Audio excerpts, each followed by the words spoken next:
Hello plus 2 class. Today I am going to start new chapter that is India's foreign trade. What is international trade or foreign trade?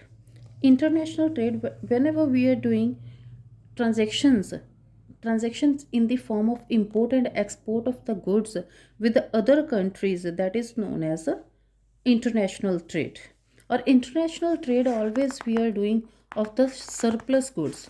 Surplus goods means when we are having export जो भी ਅਸੀਂ ਕਰ ਰਹੇ ਹਾਂ that is equals to the domestic production minus domestic consumption is equals to exports. Surplus ਸਾਡੇ ਕੋਲੇ ਜੋ ਬਚ ਗਿਆ ਅਸੀਂ ਉਹਨੂੰ ਐਕਸਪੋਰਟ ਕਰਦੇ ਸੀ। ਇਹਦੇ ਵਿੱਚ ਅਸੀਂ ਕੁਝ ਇੱਥੇ ਪੁਆਇੰਟਸ ਅਸੀਂ ਫੋਲੋ ਕਰਦੇ ਹਾਂ। ਅਸੀਂ ਐਕਸਪੋਰਟ ਜਾਂ ਇੰਪੋਰਟ ਜਦੋਂ ਅਸੀਂ ਕਰ ਰਹੇ ਹੁੰਦੇ ਹਾਂ ਅਸੀਂ ਹਮੇਸ਼ਾ ਕੰਪੈਰੇਟਿਵ ਕਾਸਟ ਐਡਵਾਂਟੇਜ ਲੈ ਕੇ ਚੱਲਦੇ ਹਾਂ। Comparative cost advantage whenever we are importing the goods ਤਾਂ ਸਾਨੂੰ ਇਹ ਹੁੰਦਾ ਕਿ ਸਾਡੀ ਡੋਮੈਸਟਿਕ ਕੰਟਰੀ ਦੇ ਨਾਲੋਂ ਗੁਡਸ ਸਸਤੀਆਂ ਹੋਣ। ਔਰ ਅਗਰ ਅਸੀਂ ਐਕਸਪੋਰਟ ਕਰ ਰਹੇ ਹਾਂ ਇਟ ਮੀਨਸ ਜਿਸ ਕੰਟਰੀ ਨੂੰ ਅਸੀਂ ਐਕਸਪੋਰਟ ਕਰ ਰਹੇ ਹਾਂ ਤਾਂ ਉਹਨਾਂ ਦੀ ਵੀ ਨੀਡ ਹੋਏਗੀ ਕਿ ਸਾਡਾ ਜਿਹੜਾ ਕਾਸਟ ਐਡਵਾਂਟੇਜ ਉਹਨਾਂ ਨੂੰ ਮਿਲੇ। ਸੋ ਇੰਡੀਆ ਸਿਰਫ ਉਹਨਾਂ ਗੁਡਸ ਨੂੰ ਹੀ ਐਕਸਪੋਰਟ ਜਾਂ ਇੰਪੋਰਟ ਐਕਸਪੋਰਟ ਕਰਦਾ ਸੀ ਜਿਨ੍ਹਾਂ ਦੇ ਵਿੱਚ ਉਹਨਾਂ ਕੋਲ ਸਪੈਸ਼ਲਾਈਜੇਸ਼ਨ ਹੈ। ਔਰ ਹਮੇਸ਼ਾ ਹਰ ਕੰਟਰੀ ਸਪੈਸ਼ਲਾਈਜ਼ਡ ਗੁਡਸ ਨੂੰ ਹੀ ਐਕਸਪੋਰਟ ਕਰਦੀ ਹੈ at the lower cost other that is lower than the other countries. And ਅਗਰ ਅਸੀਂ ਇੰਪੋਰਟ ਕਰ ਰਹੇ ਸੀ ਤਾਂ ਇੰਪੋਰਟ ਵੀ ਸਾਡੇ ਕੋਲ ਅਸੀਂ ਲੈਸ ਕਾਸਟ ਦੇ ਉੱਤੇ ਕਰਾਂਗੇ ਜੋ ਸਾਡੇ ਡੋਮੈਸਟਿਕ ਮਾਰਕੀਟ ਦੇ ਨਾਲੋਂ ਘੱਟ ਹੋਏਗਾ। ਇੰਟਰਨੈਸ਼ਨਲ ਟ੍ਰੇਡ ਦੇ ਵਿੱਚ ਸਾਡੇ ਕੋਲ ਅਗਰ ਅਸੀਂ ਐਕਸਪੋਰਟ ਕਰ ਰਹੇ ਹਾਂ that is higher than the ਜੋ ਵੀ ਸਾਡੇ ਕੋਲ ਬਚ ਗਿਆ and we are exporting for the profit motive. ਔਰ ਪ੍ਰੋਫਿਟ ਮੋਟਿਵ ਲਈ ਅਸੀਂ ਆਪਣੀ ਡੋਮੈਸਟਿਕ ਮਾਰਕੀਟ ਦੇ ਨਾਲੋਂ ਹਾਇਰ ਪ੍ਰਾਈਸਿਸ ਦੇ ਉੱਤੇ ਹੀ ਉਹਨਾਂ ਗੁਡਸ ਨੂੰ ਐਕਸਪੋਰਟ ਕਰਾਂਗੇ ਇਨ ਦਾ ਇੰਟਰਨੈਸ਼ਨਲ ਮਾਰਕੀਟ। ਔਰ this offers the wider size of the market. ਸਾਡੇ ਕੋਲ ਮਾਰਕੀਟ ਸਾਈਜ਼ ਵਧੇਗਾ and it enhances the opportunities of investment for the trading partners, and if we are having higher investment it leads to higher growth in the form of the GDP. Here they have given gains, these are the similar to these gains only. Then India's foreign trade at the time of independence. India the foreign trade independence ਦੇ time ਦੇ ਉੱਤੇ ਕਿੱਦਾਂ ਦਾ ਸੀ। ਅਗਰ ਅਸੀਂ foreign trade ਦੀ ਗੱਲ ਕਰਦੇ ਹਾਂ ਤਾਂ ਉੱਥੇ ਸਾਡੇ ਕੋਲ ਤਿੰਨ ਚੀਜ਼ਾਂ ਜਿਹੜੀਆਂ ਅਸੀਂ ਕੰਸੀਡਰ ਕਰਦੇ ਹਾਂ। Volume of the international trade, second composition of trade and third direction of trade. First volume of international trade. Volume ਦੇ ਵਿੱਚ ਕਿ ਕਿਹੜੀਆਂ ਚੀਜ਼ਾਂ ਨੂੰ ਅਸੀਂ ਇੰਟਰਨੈਸ਼ਨਲ ਟ੍ਰੇਡ ਦੇ ਵਿੱਚ ਯੂਜ਼ ਕਰਦੇ ਹਾਂ। ਅਗਰ ਸਾਡਾ ਜਿਹੜਾ ਅਸੀਂ ਵੋਲਿਊਮ ਦੇਖਦੇ ਹਾਂ ਤਾਂ India the volume it was moderate because ਸਾਡੇ ਜਿਹੜੇ ਹੈਂਡੀਕ੍ਰਾਫਟ ਸੀ ਉਹਨਾਂ ਨੂੰ ਖਤਮ ਕਰ ਦਿੱਤਾ ਗਿਆ ਸੀ by the Britishers.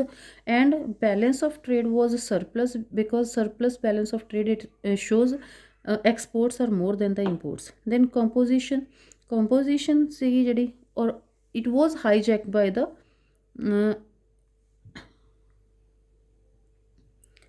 it was indicated the backwardness composition because ਅਸੀਂ ਜਿਹੜੀਆਂ ਰॉ ਮਟੀਰੀਅਲ ਸੀ ਉਹਨੂੰ ਐਕਸਪੋਰਟ ਕਰਦੇ ਸੀ ਔਰ ਫਿਨਿਸ਼ ਗੁਡਸ ਨੂੰ ਇੰਪੋਰਟ ਕਰਦੇ ਸੀ। Then direction it was restricted between the India and the Britain. Now three terms we have done. Volume means ਕਿੰਨਾ, composition means ਕਿਹੜੀਆਂ ਚੀਜ਼ਾਂ ਦਾ, ਐਂਡ ਥਰਡ ਡਾਇਰੈਕਸ਼ਨ ਮੀਨਸ ਕਿਹੜੀਆਂ ਕੰਟਰੀਜ਼ ਦੇ ਨਾਲ ਅਸੀਂ ਟ੍ਰੇਡ ਕਰਦੇ ਹਾਂ।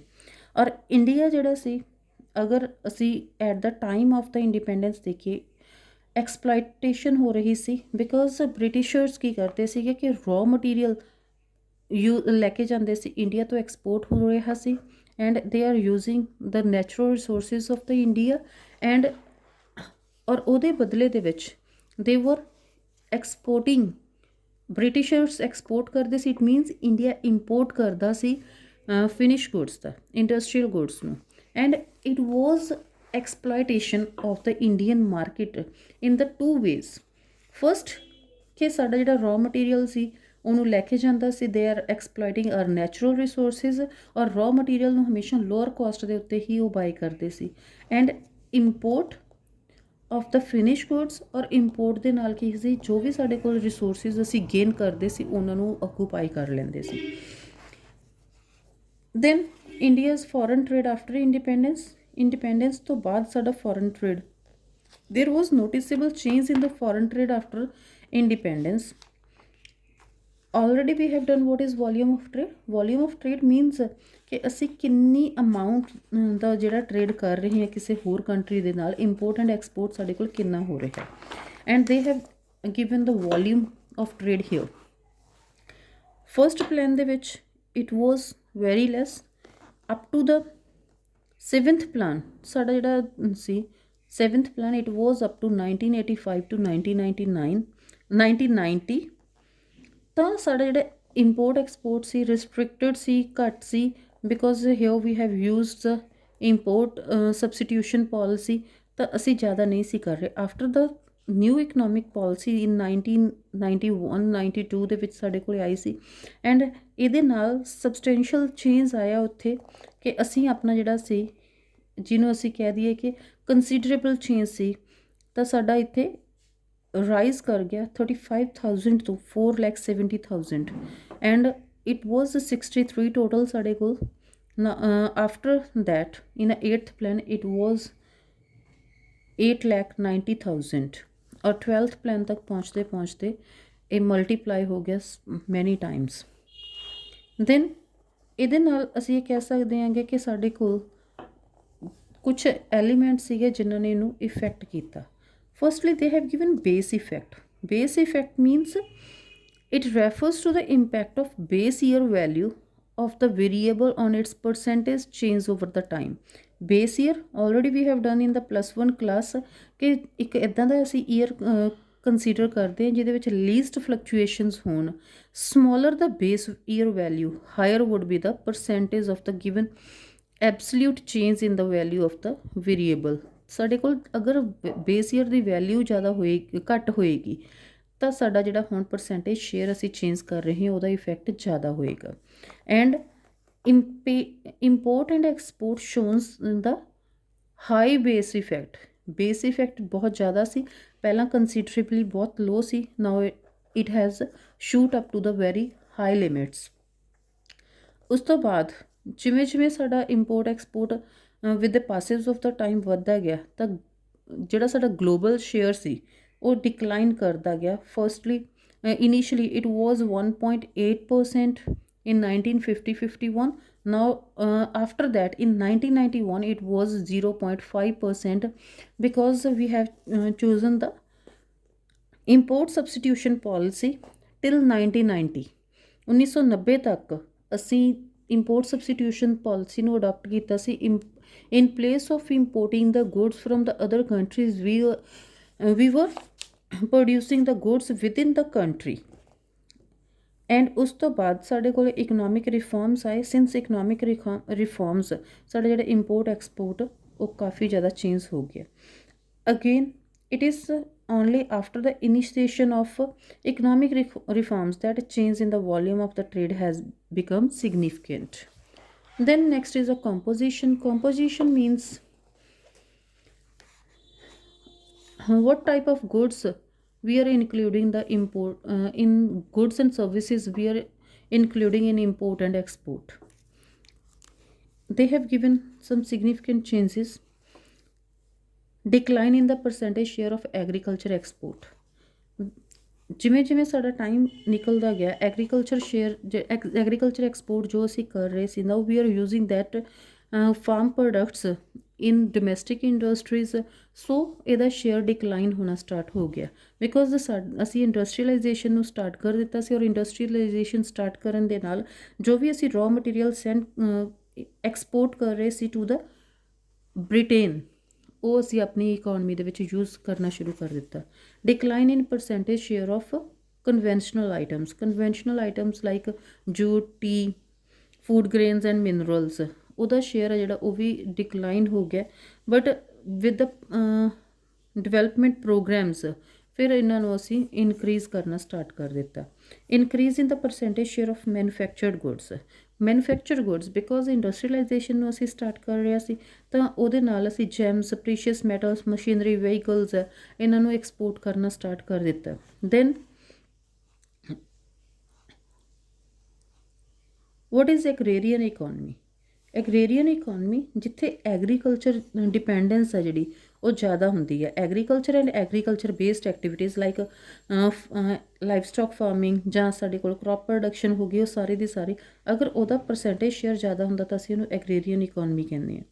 And Indian economy was agrarian economy or majorly dependence was on the agriculture. At the time of independence, more than 72% population was engaged in the agriculture, or ਅਸੀਂ agriculture based economy C, that is known as agrarian economy. Then direction of trade. Direction means with which countries we are importing and exporting the goods, ਤਾਂ ਉਹਨੂੰ ਅਸੀਂ direction ਕਹਿੰਦੇ ਹਾਂ। then since 1951 it ਸਾਡੇ ਕੋਲੇ ਬਹੁਤ ਜ਼ਿਆਦਾ ਚੇਂਜ ਆ ਗਈ ਸੀ। Earlier we were having the exporting partner only Britain, but ਉਸ ਤੋਂ ਬਾਅਦ ਸਾਡੇ ਜਿਹੜੇ major trading partners, trading means import and export of the goods, UAE, China. UAE means ਅਸੀਂ ਉਹਦੇ ਨਾਲ ਜ਼ਿਆਦਾ ਕਿਉਂ ਕਰ ਰਹੇ ਹਾਂ, ਬਿਕੋਜ਼ ਉੱਥੋਂ ਅਸੀਂ ਕਰੂਡ ਆਇਲ ਨੂੰ ਯੂਜ਼ ਕਰਦੇ ਹਾਂ। Then China, USA, Switzerland, Singapore, Australia, Iran, Hong Kong, Korea, Indonesia, UK, Japan and Belgium. ਇਹਨਾਂ ਦੇ ਨਾਲ ਸਾਡਾ ਜਿਹੜਾ ਜ਼ਿਆਦਾ ਹੋ ਰਿਹਾ ਸੀ। And international trade was confined largely to UK, USA and Commonwealth countries at the time of ਮਤਲਬ ਅਗਰ ਅਸੀਂ 1951 ਤੋਂ ਪਹਿਲਾਂ ਦੀ ਗੱਲ ਕਰਦੇ ਹਾਂ, 1951 ਤੋਂ ਪਹਿਲਾਂ ਦੀ ਗੱਲ ਕਰਦੇ ਹਾਂ। ਐਂਡ अर्लीयर ਸਾਡੇ ਕੋਲ ਜੋ ਅਸੀਂ ਟ੍ਰੇਡ ਕਰ ਰਹੇ ਸੀ, it was restricted up to the agriculture products only, but ਉਸ ਤੋਂ ਬਾਅਦ ਅਸੀਂ ਡਿਫਰੈਂਟ ਵੇਜ਼ ਦੇ ਵਿੱਚ ਆਪਣਾ ਜਿਹੜਾ ਡਿਫਰੈਂਟ ਕੰਟਰੀਜ਼ ਦੇ ਨਾਲ different shares in a different ways. Then ਜਦੋਂ ਸਾਡੇ ਕੋਲ ਗਲੋਬਲਾਈਜੇਸ਼ਨ ਆਈ, ਮੀਨਸ ਸਾਡਾ ਫ੍ਰੀ ਟ੍ਰੇਡ ਹੋ ਗਿਆ, ਤਾਂ ਜਿਹੜਾ ਚਾਈਨੀਜ਼ ਗੁੱਡਸ ਸੀਗੀਆਂ ਉਹਨਾਂ ਨੇ ਇੰਡੀਅਨ ਮਾਰਕੀਟ ਨੂੰ ਡੋਮੀਨੇਟ ਕੀਤਾ, ਬਿਕੋਜ਼ ਉਦੋਂ ਸਾਡੇ ਕੋਲ ਚਾਈਨੀਜ਼ ਗੁੱਡਸ ਆ ਜਿਹੜੀਆਂ ਬਹੁਤ ਆਉਣੀਆਂ ਸ਼ੁਰੂ ਹੋ ਗਈਆਂ। ਐਂਡ ਚਾਈਨਾ ਉਹਨਾਂ ਦਾ ਜਿਹੜਾ ਇੰਪੋਰਟ ਅਤੇ ਐਕਸਪੋਰਟ ਦੋਨੋਂ ਐਕਸਪੋਰਟ ਆ, they are exporting majorly industrial products, because China ਦੀ ਜਿਹੜੀ ਇੰਡਸਟਰੀਜ਼ ਆ ਉਹਨਾਂ ਨੇ ਟ੍ਰੀਮੈਂਡੀਅਸ ਚੇਂਜਿਸ ਲੈ ਕੇ ਆਉਂਦੀਆਂ ਚਾਈਨਾ ਦੀ ਇੰਡਸਟਰੀਜ਼ ਦੇ ਵਿੱਚ। ਇਸੇ ਲਈ ਉਹ ਆਪਣੇ ਗੇਨਸ ਨੂੰ ਮਚ ਮੋਰ ਕਰਨ ਦੇ ਲਈ, ਜ਼ਿਆਦਾ ਕਰਨ ਦੇ ਲਈ ਉਹ ਜਿੰਨਾ ਵੀ ਆਪਣਾ ਸਰਪਲਸ ਟ੍ਰੇਡ ਸੀਗਾ ਉਹ ਇੰਡੀਆ ਦੇ ਨਾਲ ਕਰਦੇ ਸੀ, ਬਿਕੋਜ਼ ਇੰਡੀਆ ਉਸ ਟਾਈਮ ਇਮਰਜਿੰਗ ਇਕੋਨਮੀ ਦੇ ਵਿੱਚ, ਜਾਂ ਅਸੀਂ ਕਹਿ ਦਈਏ ਕਿ ਇੱਦਾਂ ਦੀ ਇਕੋਨਮੀ ਜਿਹਦੇ ਵਿੱਚ ਬਹੁਤ ਸਾਰੇ ਚਾਂਸਿਸ ਹੁੰਦੇ ਆ ਕਿ ਉਹ ਆਪਣੀ ਇਨਵੈਸਟਮੈਂਟ ਕਰ ਸਕਦੇ, ਤਾਂ ਉਹ ਕਰ ਰਹੇ ਸੀ। ਦੈਨ 1991 ਆ ਈਅਰ ਆਫ ਡਿਵਾਈਡ।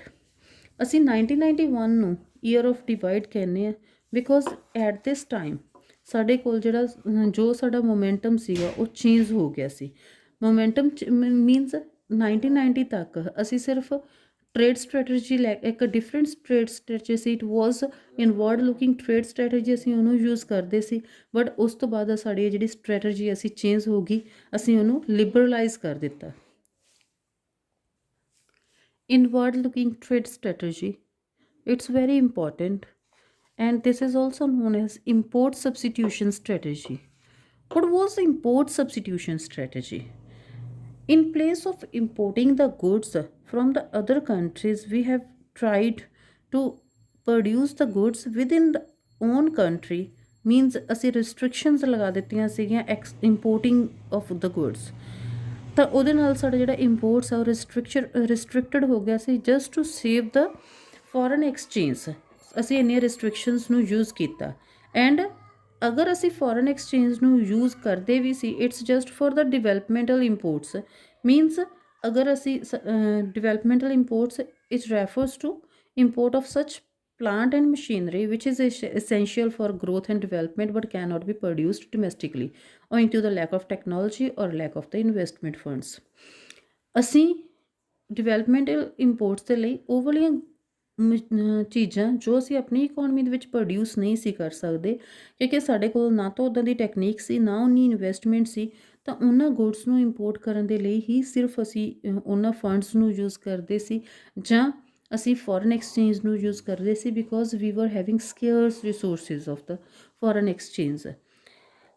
ਅਸੀਂ ਇਨਵਰਡ ਲੁਕਿੰਗ ਟ੍ਰੇਡ ਸਟ੍ਰੈਟਜੀ ਨੂੰ ਯੂਜ਼ ਕੀਤਾ ਸੋ ਦੈਟ ਕਿ ਅਸੀਂ ਮਿਨੀਮਮ ਯੂਜ਼ ਕਰੀਏ ਫੋਰਨ ਐਕਸਚੇਂਜ ਨੂੰ। ਇੰਸਟੈਡ ਗਵਰਨਮੈਂਟ ਨੂੰ ਕੀ ਕਰਨਾ ਚਾਹੀਦਾ ਸੀ ਕਿ ਉਹ ਆਪਣੀ ਫੋਰਨ ਐਕਸਚੇਂਜ ਨੂੰ ਜਨਰੇਟ ਕਰਨ ਦੇ ਲਈ ਮੈਕਸਿਮਮ ਐਕਸਪੋਰਟਸ ਕਰਦੀ, ਜਾਂ ਅਸੀਂ ਕਹਿੰਦੇ ਹਾਂ ਕਿ ਐਕਸਪੋਰਟ ਪ੍ਰਮੋਸ਼ਨਸ ਦੇ ਥਰੂ ਉਹ ਆਪਣੀ ਜਿਹੜੇ ਉਹਨਾਂ ਨੂੰ ਮੈਕਸੀਮਾਈਜ਼ ਕਰ ਸਕਦੀ ਸੀ।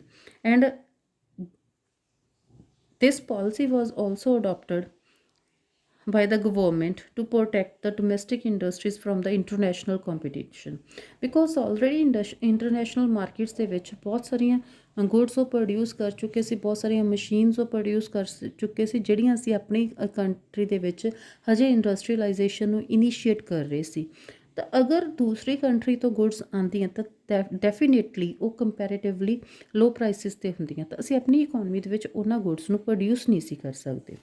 ਐਂਡ ਪ੍ਰੋਟੈਕਸ਼ਨ ਕਿਸ ਵੇ ਦੇ ਵਿੱਚ ਕੀਤੀ? ਦੇ have given farms of protection. First is tariff. Tariff means ਉਹਨਾਂ ਨੇ ਹੈਵੀ ਟੈਕਸ ਡਿਊਟੀਜ਼ ਲਗਾ ਦਿੱਤੀ ਹੈ ਇੰਪੋਰਟ ਦੇ ਉੱਤੇ, ਐਂਡ ਕੋਟਾਸ ਫਿਕਸ ਕਰ ਦਿੱਤੇ ਕਿ ਮੈਕਸੀਮਮ ਸਿਰਫ ਅਸੀਂ ਇੰਨੀ ਅਮਾਊਂਟ ਤੱਕ ਦੀ ਅਮਾਊਂਟ ਜਿਹੜੀ ਚੀਜ਼ ਹੈ ਉਹ ਬਾਹਰੋਂ ਗੁੱਡ ਹੈ ਜਿਹੜੀ ਉਹਨੂੰ ਬਾਹਰੋਂ ਇੰਪੋਰਟ ਕਰ ਸਕਦੇ ਆ, ਉਸ ਤੋਂ ਜ਼ਿਆਦਾ ਦੀ ਜਿਹੜੀ ਵੈਲਿਊ ਦੀ ਅਸੀਂ ਗੁੱਡ ਆਪਣੀ ਕੰਟਰੀ ਦੇ ਵਿੱਚ ਇੰਪੋਰਟ ਨਹੀਂ ਕਰ ਸਕਦੇ। Then impact of inward looking trade strategy. Inward looking trade strategy means ਅਸੀਂ import substitution policy ਨੂੰ adopt ਕੀਤਾ। they have given some good and bad impacts. Firstly, good impacts.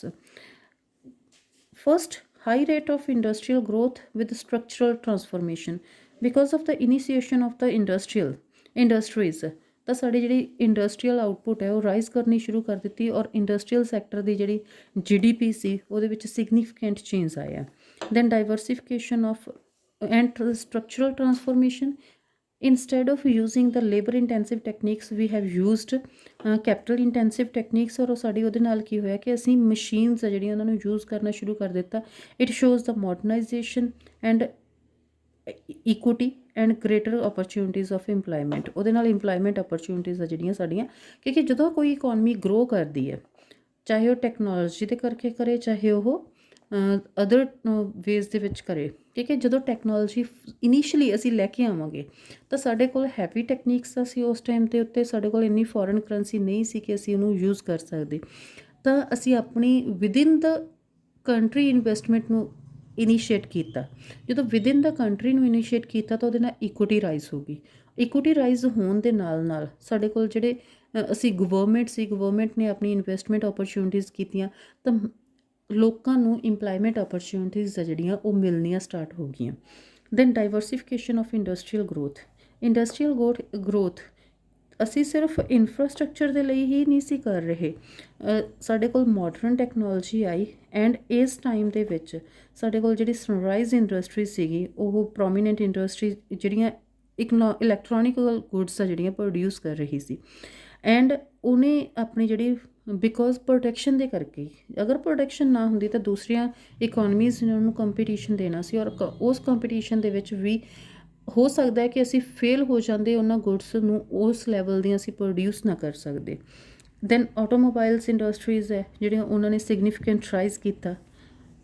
Then opportunities of investment opportunities ਨੂੰ rise ਕੀਤਾ ਗਿਆ, because ਉਸ time ਦੇ ਉੱਤੇ ਅਸੀਂ ਸਮੋਲ ਸਕੇਲ ਇੰਡਸਟਰੀਜ਼ ਨੂੰ ਓਪਨ ਕੀਤਾ ਸੋ ਦੈਟ ਕਿ ਇਨਵੈਸਟਮੈਂਟ ਦੀਆਂ ਨਵੀਆਂ ਓਪਰਚੁਨਿਟੀਜ਼ ਨੂੰ, ਬਿਕੋਜ਼ ਸਮੋਲ ਸਕੇਲ ਇੰਡਸਟਰੀਜ਼ ਉਹ ਵਾਲੀਆਂ ਇੰਡਸਟਰੀਜ਼ ਹੁੰਦੀਆਂ ਜਿਹੜੀਆਂ ਹਾਈ ਕੈਪੀਟਲ ਦੇ ਨਾਲ ਸਟਾਰਟ ਨਹੀਂ ਕੀਤੀਆਂ ਜਾਂਦੀਆਂ, ਔਰ ਉੱਥੇ ਸਮੋਲ ਕੈਪੀਟਲ ਮੀਨਸ ਜ਼ਿਆਦਾ ਲੋਕ ਉੱਥੇ ਜਿਹੜੇ ਆਪਣੇ ਰਿਸੋਰਸਿਸ ਨੂੰ ਯੂਟੀਲਾਈਜ਼ ਕਰਦੇ ਆ, and that time we have use the latent resources, ਔਰ ਲੇਟੈਂਟ ਰਿਸੋਰਸਿਸ ਉਹ ਵਾਲੇ ਰਿਸੋਰਸਿਸ ਹੁੰਦੇ ਜਿਹੜੇ ਆਈਡਲ ਪਏ ਸੀ ਸਾਡੇ ਕੋਲ, ਅਸੀਂ ਉਹਨਾਂ ਨੂੰ ਯੂਟੀਲਾਈਜ਼ ਨਹੀਂ ਸੀ ਕੀਤਾ ਜਾਂ ਸਾਨੂੰ ਪਤਾ ਹੀ ਨਹੀਂ ਸੀ ਉਹਨਾਂ ਰਿਸੋਰਸਿਸ ਦਾ, ਤਾਂ ਉਹਨਾਂ ਰਿਸੋਰਸਿਸ ਤੋਂ ਅਸੀਂ ਪ੍ਰੋਡਕਟਿਵ ਵੇਜ਼ ਦੇ ਵਿੱਚ ਕੰਮ ਲੈਣਾ ਸਟਾਰਟ ਕੀਤਾ, ਸੋ ਦੈਟ ਕਿ ਅਸੀਂ ਆਪਣੀ ਜਿਹੜੀ ਇਨਵੈਸਟਮੈਂਟ ਨੂੰ ਰਾਈਜ਼ ਕਰ ਸਕੀਏ, ਐਂਡ ਉਹਦੇ ਨਾਲ ਕੀ ਹੋਏਗਾ ਕਿ ਜਿਹੜੇ ਸਾਡੇ ਕੈਪੀਟਲ ਹੈ ਉਹ ਇੰਡਸਟਰੀਜ਼ ਦੇ ਵਿੱਚ ਆਉਣੀ ਸਟਾਰਟ ਹੋਊਗੀ। ਐਂਡ ਉਹ capital it was not enough for the high more capital large ਸਾਡੇ ਕੋਲ ਜਿਹੜੀਆਂ ਫਰਮਸ ਆ ਜਾਂਦੀਆਂ ਉਹਨਾਂ ਦੇ ਲਈ ਇਹ ਵਧੀਆ ਨਹੀਂ ਸੀ ਲਾਰਜ ਸਕੇਲ ਇੰਡਸਟਰੀਜ਼ ਦੇ ਲਈ, but it was sufficient for the small scale industry, ਔਰ ਉਹਦੇ ਨਾਲ ਕੀ ਹੋਇਆ ਕਿ ਸਾਡੀ ਜਿਹੜੀ ਇਕੁਇਟੀ ਸੀ ਉਹ ਰਾਈਜ਼ ਹੋ ਗਈ। ਪਹਿਲੇ ਤਾਂ ਇਨਵੈਸਟਮੈਂਟ ਓਪਰਚੁਨਿਟੀਜ਼ ਰਾਈਜ਼ ਹੋਈਆਂ, ਐਂਡ ਸੈਕਿੰਡ ਸਾਡੇ ਕੋਲ ਜਿਹੜੀ ਗਰੋਥ ਹੋਈ it was with the equity. Next bad impacts.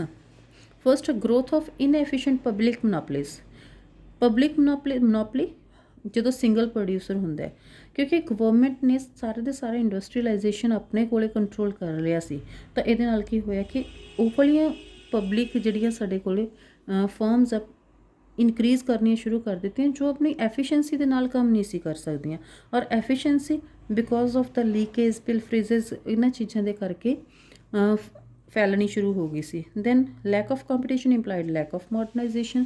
ਜਦੋਂ ਸਾਡੇ ਕੋਲ ਕਿਸੇ ਚੀਜ਼ ਦਾ ਕੰਪੀਟੀਸ਼ਨ ਨਹੀਂ ਹੈ ਤਾਂ ਅਸੀਂ ਟ੍ਰੈਡੀਸ਼ਨਲ ਵੇ ਦੇ ਵਿੱਚ ਉਹਨਾਂ ਗੁਡਸ ਨੂੰ ਪ੍ਰੋਡਿਊਸ ਕਰਦੇ ਹਾਂ। ਜਿਵੇਂ ਅਸੀਂ ਆਟੋਮੋਬਾਈਲਸ ਨੂੰ ਸਟਾਰਟ ਕੀਤਾ, it was ambassador and fiat.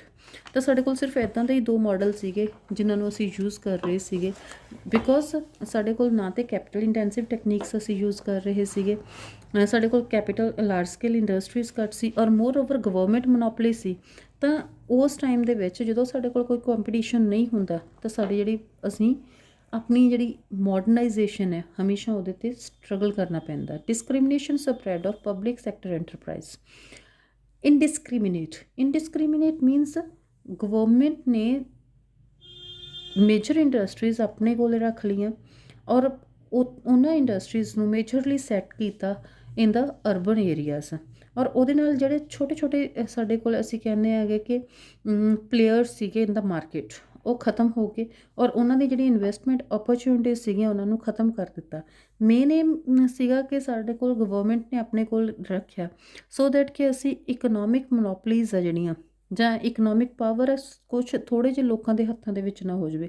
But ਇਹਦੇ ਨਾਲ ਕੀ ਹੋਇਆ ਕਿ ਬਹੁਤ ਸਾਰੇ ਲੋਕ ਹੈ ਜਿਹੜੇ ਉਹਨਾਂ ਨੂੰ ਜਦੋਂ ਓਪਰਚੁਨਿਟੀਜ਼ ਨਹੀਂ ਮਿਲੀਆਂ ਤਾਂ ਉਹਦੇ ਨਾਲ ਸਾਡੀ ਜਿਹੜੀ ਪ੍ਰਾਈਵੇਟਾਈਜੇਸ਼ਨ ਹੈ ਜਾਂ ਅਸੀਂ ਪ੍ਰਾਈਵੇਟ ਸੈਕਟਰਸ ਕਹਿ ਦਈਏ ਉਹ ਪ੍ਰੋਪਰਲੀ ਗਰੋ ਨਹੀਂ ਕਰ ਪਾਇਆ ਅਤੇ ਉਹਨਾਂ ਦੀ ਇਨਵੈਸਟਮੈਂਟ ਹੈ ਜਿਹੜੀ ਆਈਡਲ ਰਹਿ ਗਈ। Then economically unviable state enterprises uh political compulsion.